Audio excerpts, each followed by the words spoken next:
mga nag-pray sa amin while we were there. At salamat din po sa inyong mga prayers as we travel at nakabalik po kami rito sa inyo. Natutuwa po ako na maka-fellowship po muli natin ang mga taga-Antipolo, yung mga taga-Taytay. Sige, natutuwa na rin ako. Pero I'm glad na si Pastor Mike has always been praying for us at katuwang po namin siya sa ministeryo. Okay, I don't know how I would want to start yung ating message tonight. Pero sa pamilya ng Dekinya, nandun pa siya. Okay? Buhay pa siya. At hindi pa tapos ang Panginoon. Pero ang sabi ng banal na kasulatan ay, in everything, give thanks. Sabi din ng Bible na lahat ng bagay ay pinaglalakip-lakip ng Panginoon para sa ikabubuti ng sa Kanya'y nagsisig-ibig. So lahat ay inaayos ng Panginoon. Ito yung mahirap, Pastor Mike, no? Meron kang prepared na message, but then something would come up at it seems na kailangan mong mag-change. Pero I had peace when I asked the Lord going here kung ano po ang nais niya, and He said, just go. Hindi ko alam, Lord, anong go? Go away or go? Just go ahead and continue. So I'd like to give you a message, and I hope that everybody would be able to get something from it. Nais ko lang po I know it's late, okay? Pero mukhang sanay naman po kayo rito sa mahabang preachingan. Ano po? Ako po hindi masyado. Kasi doon po, pag nagpipreach kami, 30 minutes lang. Ako lang po talagang lumalagpas ng mahaba. Pero I'm trying na maikli na lang po mag-preach ngayon. Sabi ng isa, I'd like to invite you to stand with me as we go to the Word of the Lord. Salamat, Pastor Mike. 1 Samuel chapter 15. 1 Samuel chapter 15. Mas okay yata yung mic.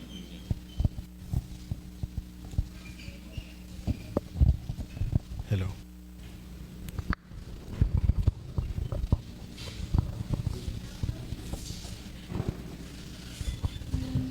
Unang Samuel, kabanata pong 15.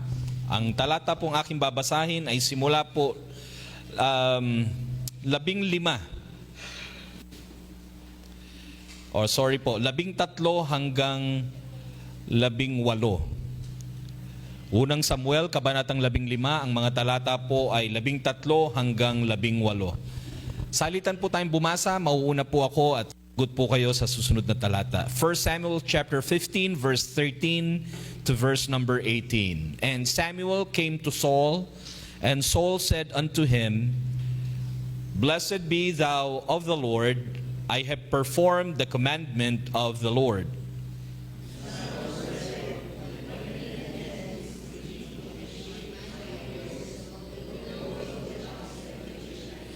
And Saul said, They have brought them from the Amalekites, for the people spared the best of the sheep and of the oxen to sacrifice unto the Lord thy God, and the rest we have utterly destroyed.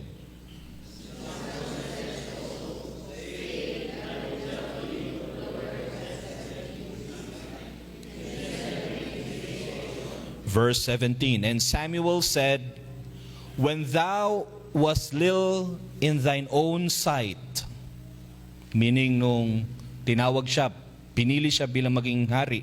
When thou was little in thine own sight. Kanino pong paningin? Sa kanyang paningin. Hindi po sa paningin ng Diyos. God will never belittle anyone. Ang sabi ni Samuel sa kanya, When thou was little in thine own sight, was thou not made the head of the tribes of Israel? And the Lord anointed thee king over Israel. Verse 18.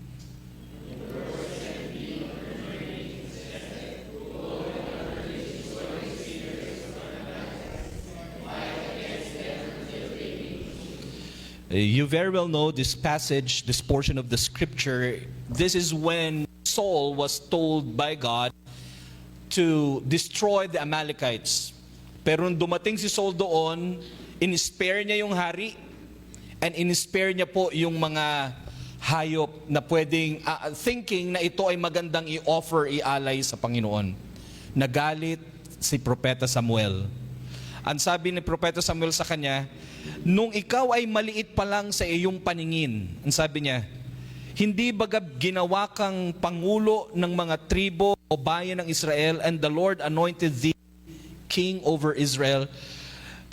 I'd like to go through this direction sa isa pong thought na ito. Napakahirap sa isang mananampalataya na mabubuhay siya or kaya niyang mabuhay nang wala na ang Panginoon.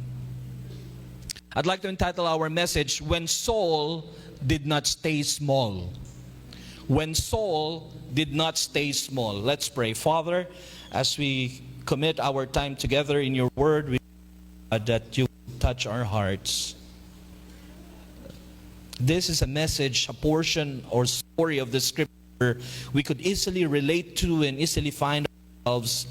Oh God, help us not to be distracted sa anumang mga portions or pangyayari sa mensaheng ito, kundi Lord, help us to focus dun sa panahon na katulad ni Saul, we were just little and we were just small. Nung umpisa kami sumusunod, nung umpisa kami ay burdened sa kalooban ninyo, but as time goes by, we become self-sufficient and we become self-reliant, and para bang hindi na namin kayo kailangan. Speak to our hearts and we will listen. Give us a message and we will respond.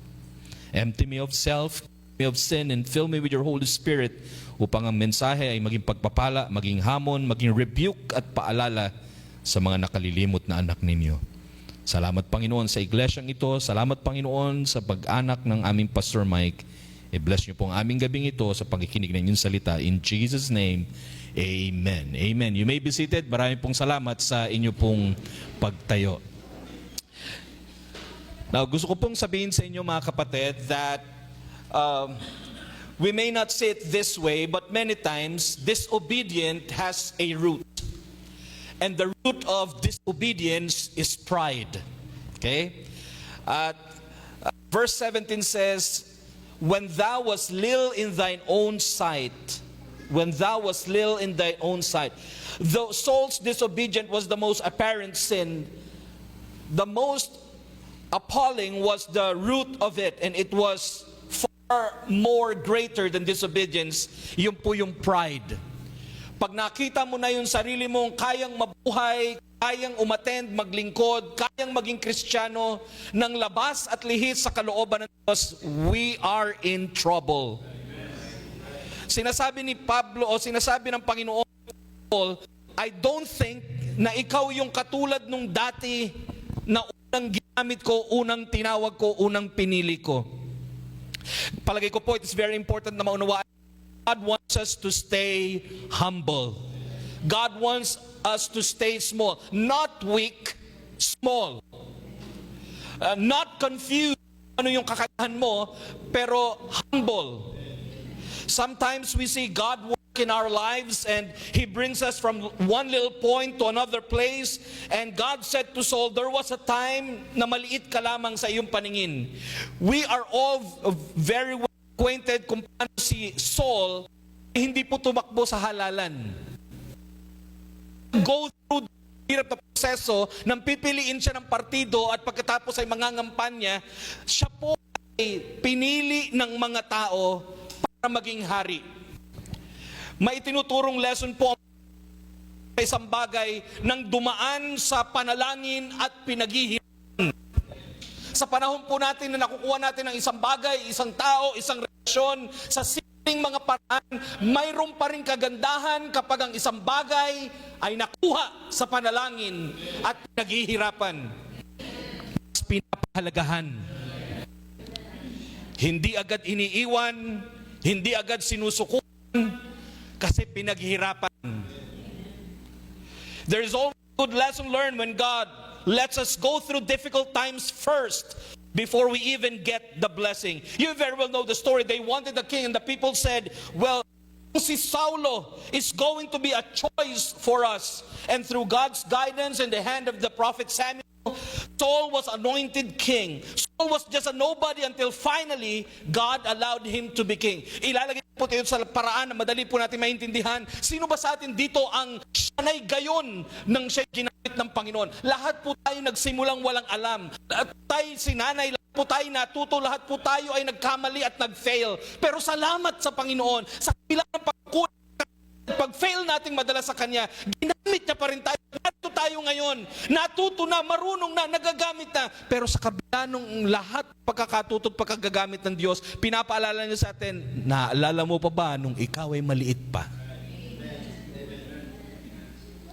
When Saul became king, God started to help him, giving Saul instructions. In fact, every leader will understand that leadership position is not about the position and prestige only, but it's about responsibilities and fulfilling the purpose of that position. Huwag lang tayo maging masaya na tayo ay ilagay nyo yung posisyon na mayroon kayo, Sunday school teacher, or ako ay isa sa mga children's centers teacher, or ako ay preacher, o ako ay pastor. Mga kapatid, kaakibat ng responsibility o posisyon na ito ay ang pagiging responsable at pagtatrabaho, paglilingkod upang maging worthy tayo sa posisyon na ito. Gusto ko pong maging matagal yung ating introduction so that I could give you the points at mabilis lamang po ito. I promise. So Saul became a king and God gave him and orders and definite instructions. They were told to fight the Philistines. And usually after a victory, meron pong thanksgiving, parang sa atin lang din. Pagkatapos ng pag-unite ng mga tao, anniversary, tapos nun, mayroon thanksgiving. At magsasacrifice sila, a sort of thanksgiving service if you will. Nasa 1 Samuel chapter 13 ito, verses 8 to 11. Si Saul, tinest sa pagkakataong ito. Na-delay itong si Samuel sa pagbalik para pangunahan at pasinayaan yung kanilang thanksgiving. Mag-o-offer sila ng hayop para sa Panginoon. But he ran out of patience. Ang tinutukoy ko po si Saul. At sabi niya, parang pinaghihintay ako ni Samuel. Sino bang ang dapat paghintayin? Sabi niya, how about ako na ang mag-perform ng sacrifice?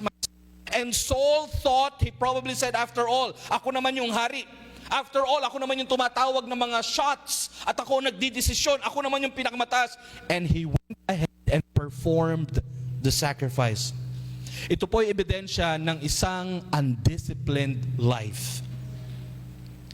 When you're not doing what you're supposed to be doing and you do what you're not supposed to do, Saul began to have an undisciplined life. So Saul went ahead and performed the sacrifice which he was not supposed to do.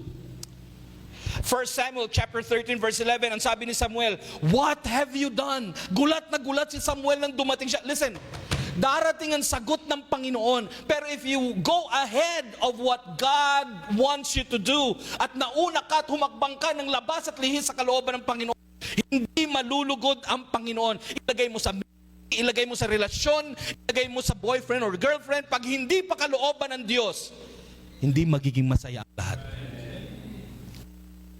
Ang ginawa ni Saul, ang sinisi niya mga tao. Ang sabi niya, na-pressure ako mula sa mga tao. Listen, trying to always please the people will lead you to start getting approval from people. And when you get your validation from others, it will not be long till you be pressured by others. Here on, we see different things in the life of Saul. And Saul began to drift away from the Lord by not obeying God or by fulfilling God's command, pero partially. And who here agrees with me that delayed obedience is also disobedience? Ganun na ang naging buhay ni Saulo.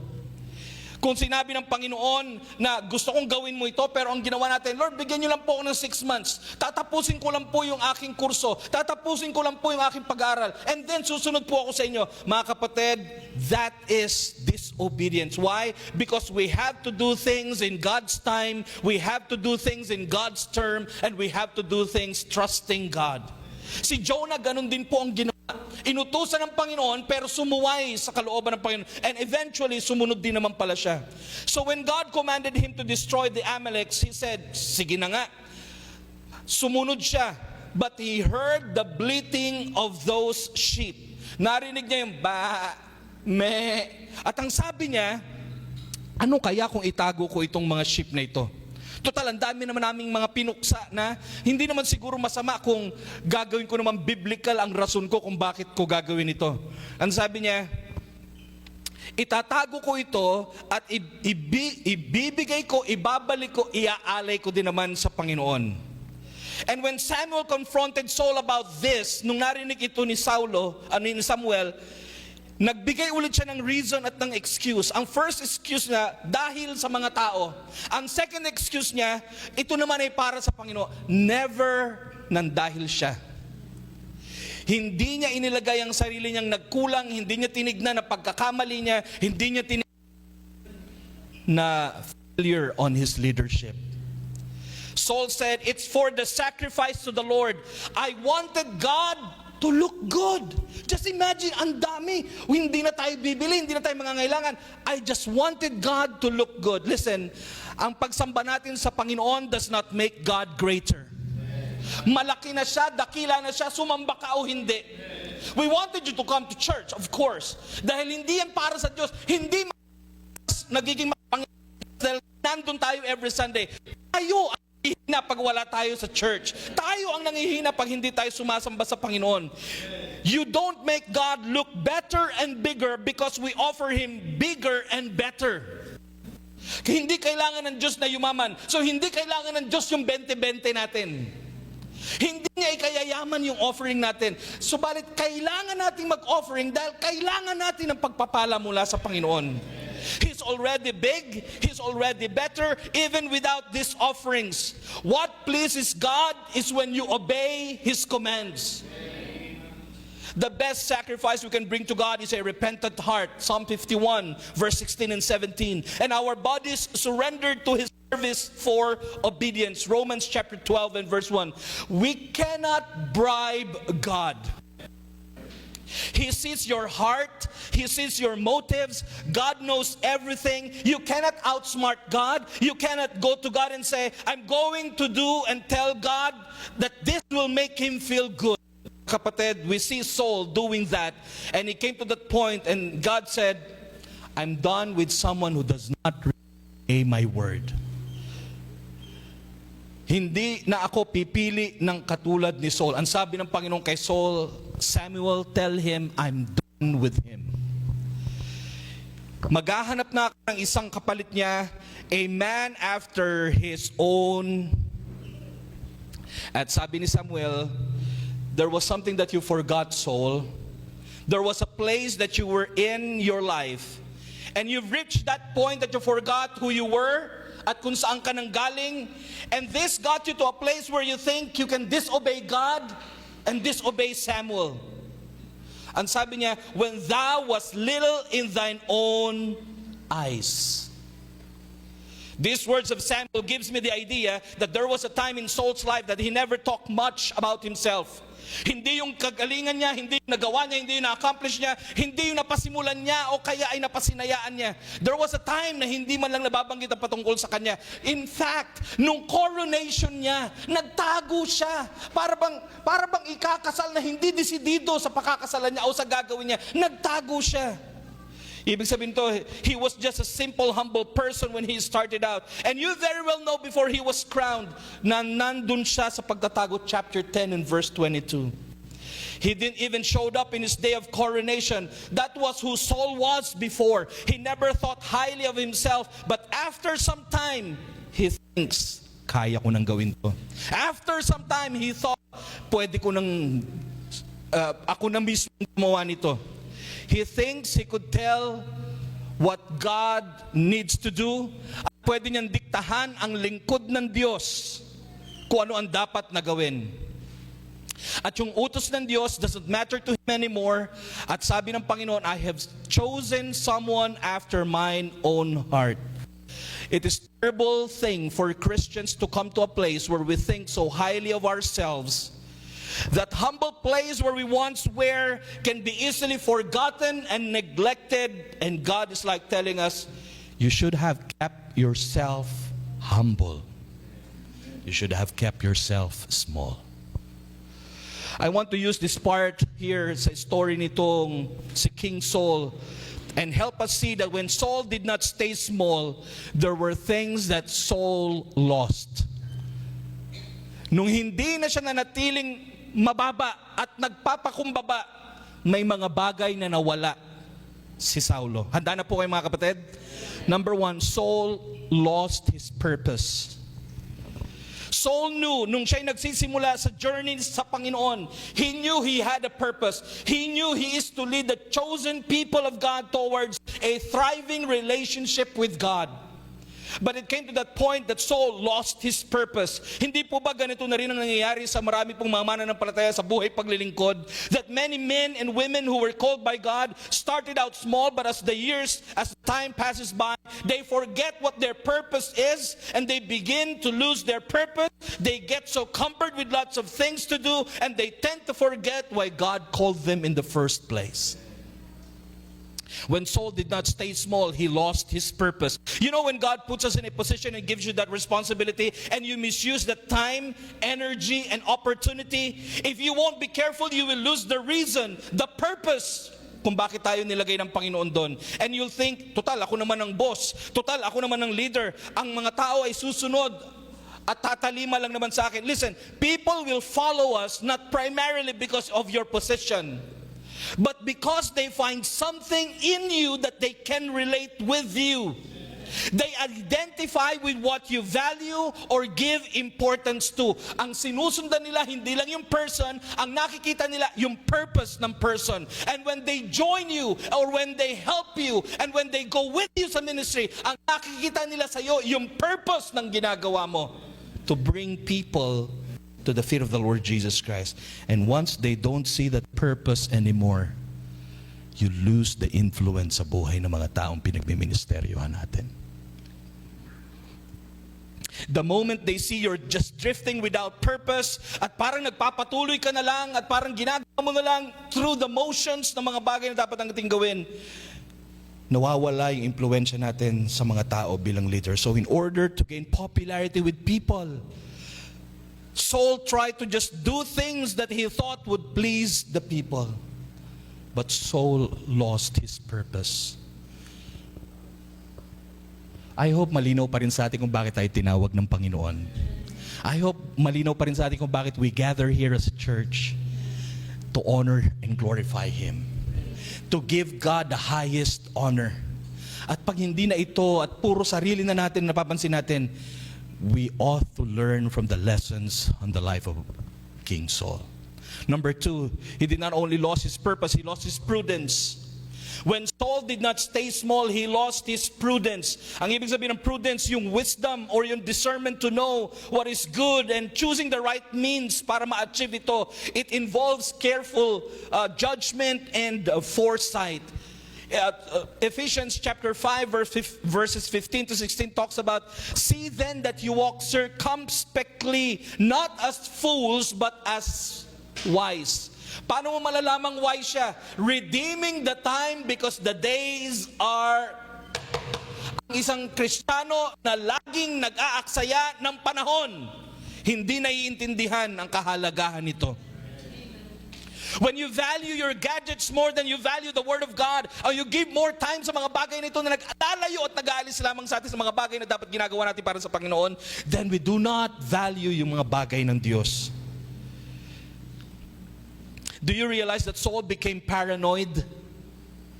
When David came, David had helped him to fight the Philistines at natalo nila si Goliath sa tulong ng Panginoon through David. But Saul became mad at David. Yung mga David talaga, minsan lang naman. And even tried to kill David. Naging iba yung tingin niya sa mga dapat. Ang tingin niya, kakampi niya. Ang tingin niya, naging kakompetensya niya. Ang naging tingin niya, kalaban, kaagaw, kakompetensya. Ano pong nawala? Nawala ang wisdom. Hindi niya na-realize na itong mga tao na naging katuwang niya para maiangat at mapalaya ang bayan ng Israel ay pwedeng maging kapartner niya.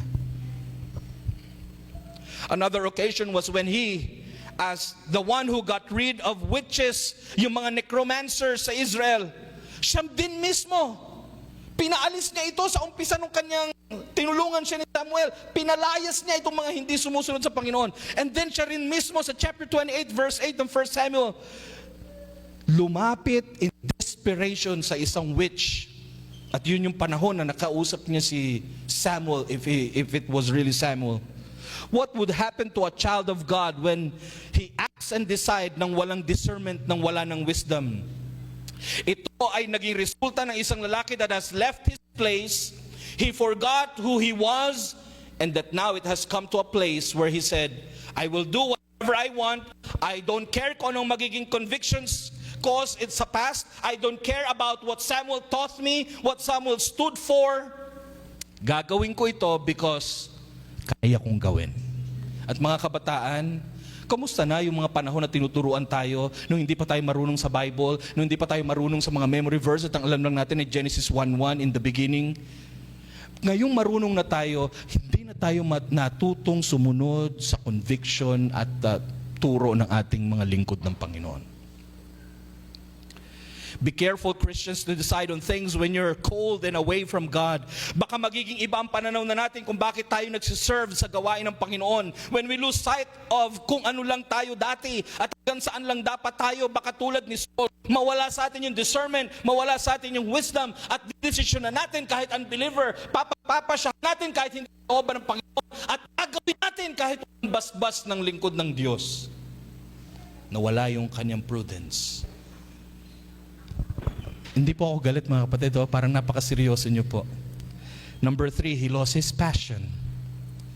Saul's passion changed. It's not anymore, let's find and defeat God's enemy and let's do that for the Lord. Hindi na siya katulad ng dati na itinataguyod ang liberty at yung kasarinlan ng bayan ng Israel. Ngayon, siya pa rin yung hari, but the passion to obey God and to honor God changed. You know kung saan na siya kung saan na siya passionate about? Ingatan yung trono na hindi mapunta sa iba. Kahit si Jonathan, yung anak niya, pinagselosan niya. Ngayon, he went more after David than any other person at trinit siya bilang isang kaaway at isang kalaban. He got so distracted at one time he went chasing David at nakatanggap siya ng mensahe, sandali po, hari, nandito na po yung mga kalaban. Kahit yung tunay na kalaban, ipinagbalambahala niya dahil may pinupurso siyang hindi dapat gawin. Pag nakalimutan natin kung paano tayo tinawag ng Panginoon, pipilitin nating palabasin at kumbinsihin ang sarili natin. Kay Lord pa rin naman to eh. Iwi-win ko naman siya eh. Alam niyo yung flirt to convert? Pangit yung salitang flirt eh, pero uso daw yan ngayon. Para lang makakilala, sagutin mo. Para makakilala, ligawan mo. Hindi po yan kalooban ng Panginoon. Minsan we think that programs are more important. Or we're so busy providing for our family na thinking provision is more important. At trabaho tayo ng trabaho, nasa side track na tayo sa dapat na kalooban ng Panginoon sa buhay natin. Kung saan po tayo inilagay ng Diyos, never forget that giving God the glory is the ultimate goal. Saul lost his passion. Hating-hati na yung attention ni Saulo. I wonder how many Christians today ang hindi na masasabi yung katulad ng dati, Lord, ako pa rin po ito. Number 4, of course, he lost his power. Naging tahimik ang Diyos. Hindi na nagsasalita ang Diyos through Samuel para kay Saul. Nawala na yung fellowship ng Diyos sa kanya. Nasira ito dahil hindi na nakikinig si Saulo at hindi na sumusunod si Saulo. He lost his power. Listen, a prayerless Christian is a powerless Christian. Pag wala ka ng panalangin na personal, wala nang kapangyarihan. I don't care kung ano yung ginagawa mo sa church. It does not matter kung gaano ka katagal na sa church. If you don't pray at naglilingkod ka sa Panginoon, there is no power sa mga ministries na ginagawa po natin. You want to get your power back? Get right with God and get on your knees back again with God.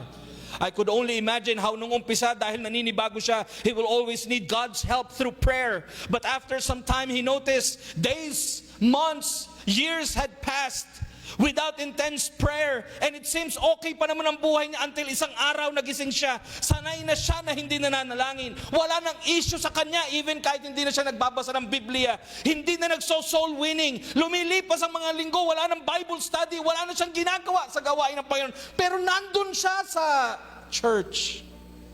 Lumilipas ang mga linggo, wala nang resulta sa mga ministries niya. And maybe he wonders, bakit kaya hindi na tulad ng dati ang leadership ko? Bakit hindi na ako nire-respeto ng mga tao?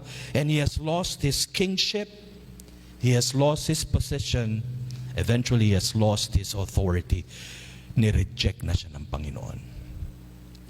Once prayer is gone, I guarantee Bible reading will be gone. And then the desire to serve God truthfully will also be gone. When you're praying, God talks back to you and He's going to be telling you things you're not doing right in your own life, and you'll be finding out the things that you're supposed to be doing dahil meron kang relasyon at kaugnayan sa Panginoon. But when you're prayerless, you won't be reading God's Word, and surely it will be affecting your service to the Lord. At kapag wala nang ginagawa para sa Diyos, napakadali ng desisyonan na wag lang dumalo sa gawain ng church. Tama po. Saul had been out of tune with God. He tried talking to God and there was no answer. He tried everything he could do, become so desperate to hear from God. Lalaban sila doon sa mga Pilisteyong muli. So desperate to hear from God, at wala siyang marinig na tinig mula sa Diyos. So he has to go and consult to a witch. Ganon ka messed up yung relasyon eh. Hindi naman tayo pumupunta sa albularyo. Amen? Hindi na po ako, wala na po answered prayer eh. Pwede bang, hindi ka namang papatawas, di ba? Pero alam na alam mo, pag yung prayer life mo, dry. Alam na alam mo kapag yung Bible reading mo, parang wala na. Parang hindi na nakakapagod. Nakakapanlumo. Nakakapanghinayang. His relationship with God became so dry, there's no life, there's no joy. He felt empty because he became proud. He did not stay small. Ano ang dapat kong gawin? Pastor, ano po ang dapat kong ayusin so I could still stay small sa paningin ko? I'll give you 4 things and then I'll close. Amen? I finish my 30 minutes and then I'll close. How to stay humble and small. Do not forget where you came from. Huwag mong kalimutan kung sa kapinili ng Panginoon. I remember nung nagsimula po kaming umattend sa aming inaatinan ngayon sa Abuja, yung Peace and Glory Baptist Church. There were 2 American missionaries na naka-intern. Wala po akong opportunity para mag-preach. Salitan po yung 4 na pastor, yung 2 missionary, yung founder at yung Nigerian pastor sa 4 na Sundays po. Ang ginawa ko, dahil wala akong opportunity to preach, walang gustong magkuha ng songbooks at maglagay ng... Yun ang ginawa ko, naglalagay ako ng songbooks. Walang gustong magpatas ng mga upuan pagkatapos ng service. Ang ginawa ko, inayos ko yung mga upuan. Ipinatas ko, binubuhat ko hanggang dito yung mga upuan. Inilalabas namin doon sa storage. Walang gustong gumawa ng wala akong kaagaw doon. Amen? 8 months na naghihintay ako sa Panginoon. Umiiyak ako sa Panginoon. Lord, dinala niyo po ako rito. Ni preaching, wala ako. Nakikinig lang po sa Sunday school. Ang ginagawa ko, pag time na ng comment, o kaya yung questions, ako yung nagbibigay na lang pinakamalalim na parang komento ng pastor para magmukha naman akong may say sa alam sa... Pero 8 months umiiyak ako sa Panginoon. 8 months naglalagay ako ng songbook. 8 months, kapatid, isa sa dapat natin tandaan, pag it seems na ang Panginoon nagsara pa ng pinto, humanap ka ng paraan para magamit pa rin ng Panginoon. Umuwi yung American missionary, yung couple, sila po ay send out ni Paul Chappell. Inordain ni Paul Chappell, taga West Coast Baptist College. Umaatin sa Lancaster, nagka-problema yung mag-asawa, hindi na bumalik. Hindi ako masayang hindi na sila bumalik. Pero isa lang ang missionary intern. Nung bumalik yung missionary naka-intern, lilipat na sa Diyos, parang Pangasinan natin. At doon na magsisimula ng magpa-plant ng church. Wala nang missionary. Ako na lang ang mukhang missionary. At aalis yung pastor na Nigerian, aalis yung Amerikano, pupunta ng Amerika, walang may iwang pastor. Ako yung pakilala ko yung pastor. Ang sabi niya, kayo po ang magpipreach at yung dalawa. Nagkaroon ako ng pagkakataong manalangin. Mag-preach. Subalit, pag Sunday morning, lagay pa rin akong songbox. Naka-American na ako na nagpipreach, pero pagkatapos ng preaching, hanggang dito ulit yung mga monoblocks na hinahakot ko at dinadala ko sa storage. At yung mga tao nagsimulang magtiwala sa akin at nagsimulang mapalapit sa akin.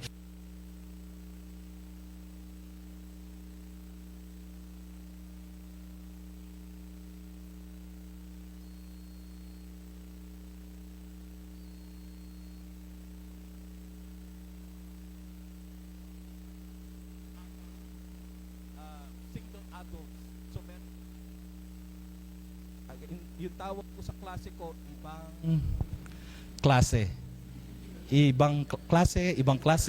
Okay. Isipin kayo. Hindi ko kinalimutan na ito naman yung ginagawa ko dati. Nung kina Pastor Dave nga ako, nagmamap lang ako mag-isa, kumakanta-kanta pa lang ako, tapos pag may gumalaw sa kasi ako lang mag-isa.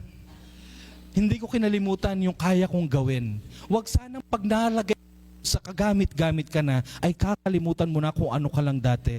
Saul have maybe forgotten where he came from. Remember, yung kanyang humble home sa chapter 9 verse 21, ganun na yung pakilala niya. Sino ako? Ako'y mula lang sa tribe ng aking maliit na tribe at maliit na pamilya. He came from an insignificant family. Wala sila dati, pero pinili siya ng Panginoon. Natatandaan niyo pa ba nung nag-aaral kayo, naglalakad lang kayo? Wala pa kayong pamasahe, sumasabit lang kayo, pag para kayo, tatalon kayo. Pero ngayon, nagkatrabaho na kayo. Pero ngayon, pinagpapala na kayo.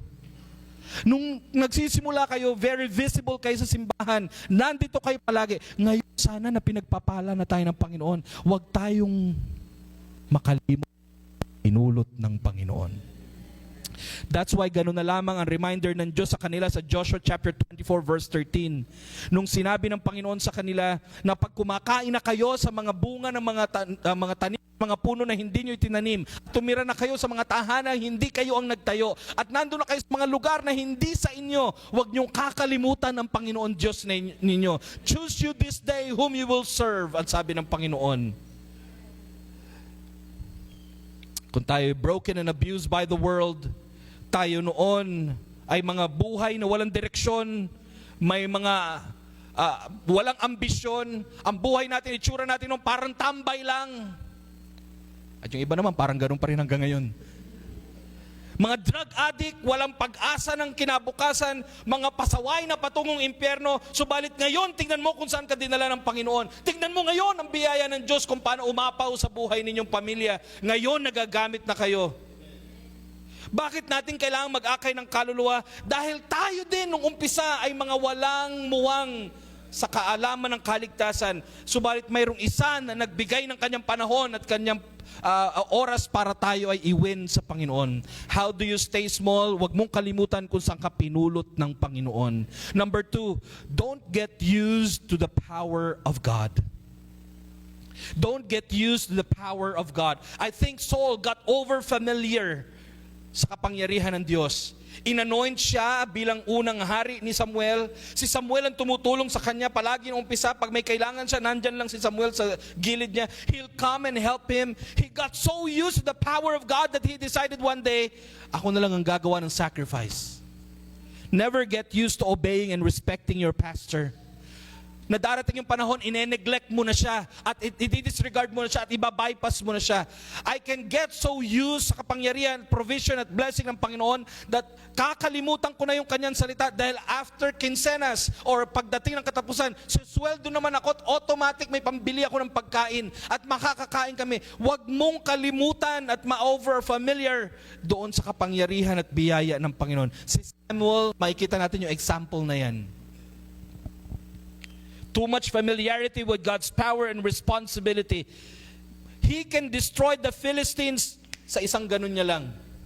Until his sins caught up with him. He played with disobeying God. He played with sin too much for too long. Church, wag po tayong maging over-familiar sa ginagawang pagbabago ng Diyos na hindi na natin siya kayang pasalamatan. Alam nyo kung ano lang tayo noon. Don't forget where you came from. Don't get used to the power of God. Number 3, don't lose the wonder of it all. Never lose the wonder of it all. Never allow yourself to come to a point that you're not amazed by God's person, by God's grace, at kung paano siya sumagot sa ating mga panalangin. Mga kapatid, He's still worthy of our praise. He still answers our prayers. He's still the great physician. Kaya niyang magpagaling ng kahit na sino. He still can provide our needs. He's still the one who died on that cross. Siya pa rin yung may kapangyarihan para iligtas at baguhin ang sinumang tao. Mga kapatid, ang sabi ng awit, I stand amazed at the presence. Ang sabi ng awit, I'm just a sinner saved by grace. Ang sabi ng mga awit, then sings my soul, my Savior God to thee. How great thou art. Sana wag nating makalimutan na dakila ang Diyos natin. Pag dumarating mga blessing, pag hindi natin inaasahan ang bigay ng mga tao at blessing ng mga tao, wag natin kalimutan, Diyos lamang ito. Biyaya lang ng Panginoon ito. Saul lost his wonder of what God was doing in his life when he said, kaya ko na ito. I don't need to pray. I don't need to trust God. I don't need the man of God. I can do it on my own. Ang sabi niya siguro ni Saulo, kailangan ako ng mga tao. Gusto ako ng mga tao. Magagawa ko lahat ng gusto ko. Mga kapatid, kung wala ang biyaya ng Diyos, wala tayong magagawa. Number 4 and the last, stay clean, stay holy. Maraming mga tinawag ng Panginoon na ko-confused sa bandang huli kung ano ang nais ng Panginoon dahil they did not live a pure and holy life. Pinayagan nilang makontaminate yung calling ng Panginoon at pinayagan nila yung mga pursuits nila sa buhay nila. I-confuse sila kung ano ang nais ng Panginoon sa buhay nila. Lumaki ka na ba? Obviously ako, oo. Tumaas ka na ba? Yung mayabong, sana wag ho tayong yumabang. Huwag tayong malagay doon sa kalagayan na hindi ka na mautusan at hindi mo na naririnig ang pangangailangan dahil ikaw mismo ang tingin mo sa sarili mo. Ako dapat ang nag-uutos eh. Ako dapat ang sana tuwangan natin yung likod ng Panginoon sa ministry natin. Tingnan mo kung saan ka pinulot ng Panginoon. Tingnan mo yung kapangyarihan ng Diyos na binago yung buhay niyo, yung pamilya ninyo. Mga kapatid, I don't have time to speak about kung ano yung pangangailangan ko sa ministry doon. I just wanted to give this message sa atin across tonight. At kung tayo kinausap ng Panginoon, if you see yourself na parang hindi na katulad ng dati, balik tayo ulit dito sa altar. Lapit ulit tayo sa Panginoon. Aming Diyos, dakila naming Ama, sa gabi pong ito ay pinahayag po namin Panginoon ang inyong mensahe. Sa gabi pong ito, Panginoon, nangusap po kayo sa karamihan sa amin. Oh God, bigyan niyo po kami ng mga kabataan, ng mga miyembro ng aming simbahan, na ma-realize at magre-reflect ngayong gabi at titignan gaano na ba ako ngayon sumusunod sa Panginoon. Ang tingin ko ba sa aking sarili ay hindi na mauutusan? Ang tingin ko ba sa aking sarili ay kaya na ang lahat ng bagay? Sana makita natin yung sarili natin maliit pa rin sa pananaw ng Panginoon. Maliit pa rin sa mga mata natin. Pwede pa rin mautusan. Pwede pa rin mapakiusapan. Hindi mangingiming magbuhat, hindi mangingiming maglingkod, hindi mangingiming maglinis. Sana makita pa rin natin yung sarili natin kagamit-gamit sa Panginoon. kung tayo po'y kinausap ng Diyos, ang ating pong altar ay bukas na. Tumayo po tayo lahat mga kapatid. Ito po ay isang paalala sa atin na pwede po tayong dalhin doon sa kaisipan. Anak, ito ang problema kung bakit wala na akong panalangin na nasasagot sa iyo. Kasi it seems hindi ka na nagpe-pray na katulad nung umpisa na kailangan mo ko. Anak, ito yung dahilan kung bakit parang dry at parang wala ng mga bagay na nagtutulak sa iyo para i-pursue ako. Kasamang nawala yung saya, anak. Kasi parang hindi na ikaw yung katulad ng dati. Ngayong gabing ito, kung tayo po'y kinausap ng Panginoon, alam niyo po kung ano lang tayo dati. Alam niyo po kung ano lang yung nagagawa natin dati. May mga takot tayo dati. Iniisip natin hindi tayo karapat-dapat dati. Pero parang bakit ngayon parang wala nang practice, wala nang paghahanda, hindi na pinag-aralan, pero sasabak tayo. Na para bang isang performance na lang yung ministry o yung trabahong ginagawa natin. Ngayong gabing ito, maliwanag ang mensahe ng Panginoon. Magpakumbaba at manatiling mababa. Salamat Panginoon sa mensahe ninyo. Pastor Mike, please come.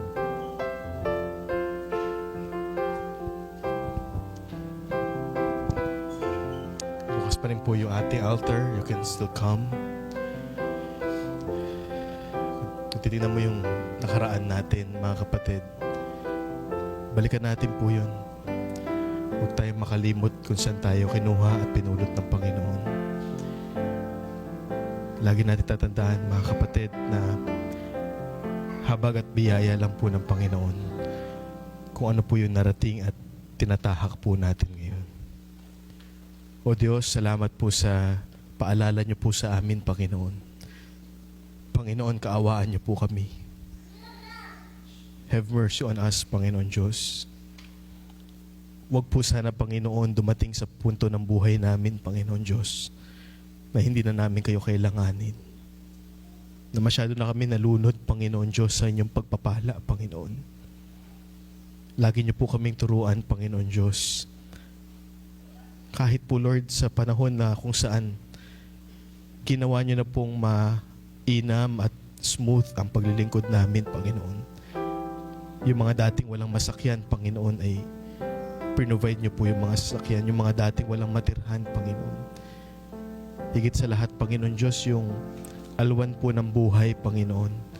Makita po sana namin, Panginoon Diyos, na ito po ay dahil po sa kabutihan at habag niyo po sa amin po mga buhay. Subalit, Lord, wag po sana namin tingnan lang po yung mga material na bagay po na yun, Panginoon, na ginawa niyo sa amin. Bukos, Lord, Panginoon, tingnan po namin, Panginoon, una po sa lahat, sino po kami para iligtas po ninyo? Sino po kami para kahabagan po ninyo? Sino po kami para gamitin ninyo, Panginoon? Father, Panginoon Diyos, make us humble, Panginoon. Make us clean. Make us holy, Panginoon. Help us, Lord, Panginoon Diyos, na yung puso namin patuloy pa rin pong nakayakap, nagtitiwala, Panginoon, sa inyo. O Panginoon, pagpalain niyo po ang bawat mga nandito po sa harap, Panginoon. Kinausap niyo po sila, Panginoon Diyos. Iba-iba po, Lord, ang kanila po mga linapit po nila, Panginoon, sa inyo. Bigyan niyo po sila ng, Lord, ng lakas sa mga decision makings at commitments na ginawa po nila ngayong gabi ito. Salamat po, Panginoon.